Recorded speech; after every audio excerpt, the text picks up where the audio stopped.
দর্শক একটু ভালোভাবে লক্ষ্য করে দেখুন, এখানে একটা ব্রিজ আছে আর ব্রিজে এখানে পানির স্রোত যাচ্ছে আর একটা মাছ এই স্রোত দিয়ে যাচ্ছিল। তো সবাই মিলে এই মাছটাকে ধরার প্রাণপণ চেষ্টা চালাচ্ছে। আর ওই মাছটা দেখুন শেষ পর্যন্ত কার ভাগ্যে থাকে দেখা যাক।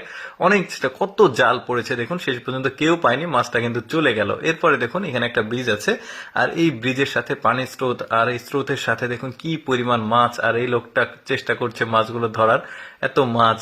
এরপরে দেখুন এই মহিলাটার বুদ্ধি দেখুন, একটা মানে ফাঁদ তৈরি করেছে প্লাস্টিকের আর এর ভেতরে খাবার দিয়েছিল, এখন প্রচুর মাছ ঢুকেছে, দেখুন কি চমৎকার দৃশ্য।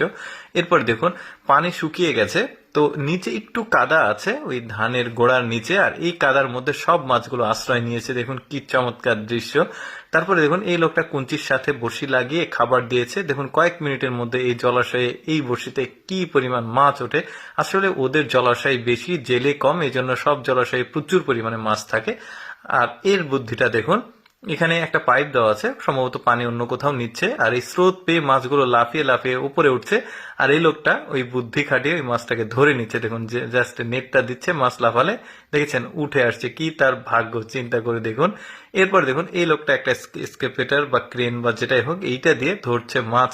মানে মাছ ধরার বিভিন্ন রকম কৌশল যে আছে সেটা আপনাদেরকে দেখাচ্ছি, দেখেছেন অনেক মাছ পেয়েছে, সাইজেও বড়, সম্ভবত এটা সরপুঁটি মাছ।